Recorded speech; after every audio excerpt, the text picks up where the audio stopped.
A school trustee, you might have followed this story, was suspended without pay for 3 months due to social media posts that the board says, quote, targeted the LGBTQ2S plus community, end quote.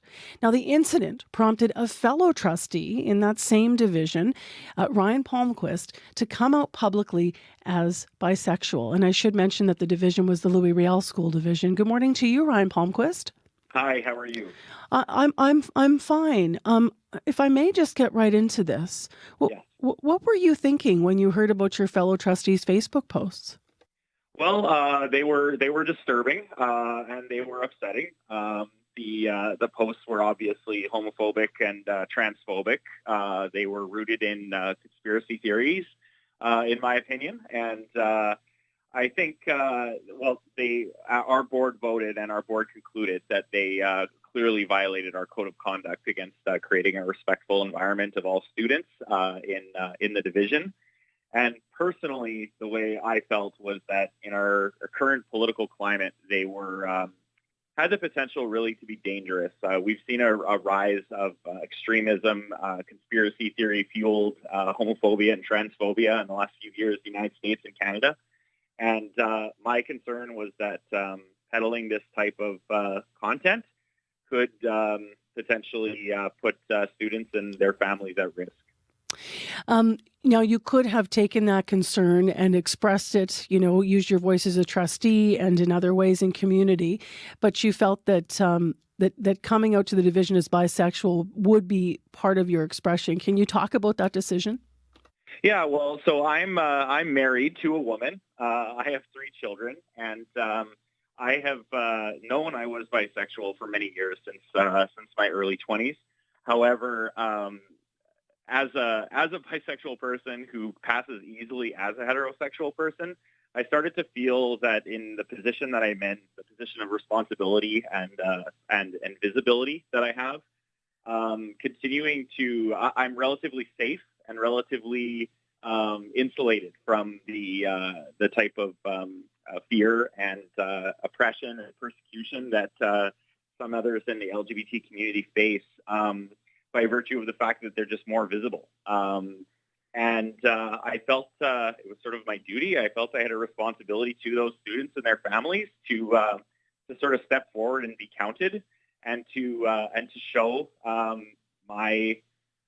to be vulnerable with them and show solidarity with them. What has it been like since you took the decision to come out? As we mentioned, you said your family and your close circle know you're bisexual, but since you came out in this way, how has the response been, and what has the response been from the community and the school community? Yeah, well, it's been overwhelmingly positive. I've received lots of support from my colleagues on the board and from acquaintances, people in the community, received phone calls, emails, positive messages on social media. There has been a small but very belligerent amount of homophobic trolling that has come forward, and which was expected, and that, if anything, has been validating of the necessity of this, because that's something I was never really on the receiving end of historically in my life. However, because I wasn't visible as a gay person, but now that I am in the same boat as all of the LGBT students and their families and people in the community, and experiencing the same thing that they've been experiencing, or some form of it. And so I felt that was important and a little validating towards my decision. And I hope that we can be united and work together on combating that and creating an inclusive environment, continuing to create an inclusive environment in the division and in our schools. How old are you, Ryan? I'm 35. What would you say to other people that might be listening and might actually be afraid to come out because maybe they haven't come out, and they maybe are of an older age as well, and they're seeing a moment as you saw a moment because you're a leader, a trustee. What would you say to others who though might might be nervous. And this is, of course, a very personal question, and we're not prescribing that we would tell anyone what to do. It's a personal answer, and for each individual to answer. But I guess from your own experience, what has the value of it been that others might look to consider, or to as they're watching your story? Well, I think everyone has their own road to walk and their own journey they have to take. I know mine was long and at times pretty difficult. What I look at the current environment, the inclusive and celebrating environment that has been created by the leadership in the Riel School Division in recent years. I think that if there was that environment when I was a teenager, when I was attending schools, when attending a Riel school, I think that I might have struggled a lot less.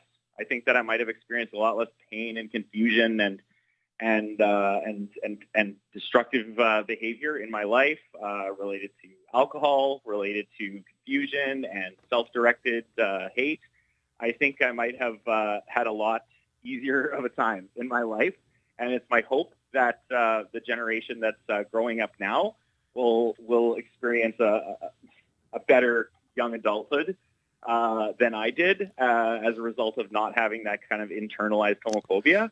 And then as for anyone my age and older, everyone's on their own journey, and everyone has to make their own decisions about what's right for them. It took me a very long time to get to where I am today, where I'm just comfortable saying this out loud, and not to mention even just coming to terms with it and realizing it. And I guess what I would say is to everyone is, you're okay and you're fine, however you are, and you take the time that you need and get the support you need. And I hope that I and others in the community can be there for you if and when you need it. Just as a last question to you, Ryan, the other trustee, who made these comments, has been suspended. Mm-hmm. Do you want to weigh in on what you would like to see happen next?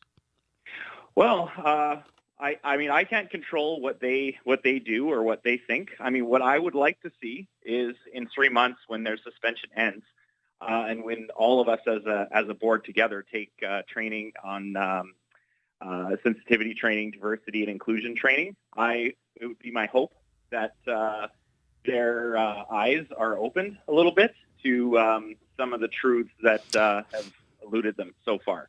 That's my best case scenario, that they stop this harmful language and behavior that they've been doing, and that she moves forward with us together into an inclusive future. Thank you very much for being with us this morning on CBC. Thank you so much. Ryan Palmquist, Riel School Division Trustee. Thank you for watching the CBC Manitoba YouTube channel. Don't forget to like and subscribe. For the latest breaking news and top stories, download the CBC News app.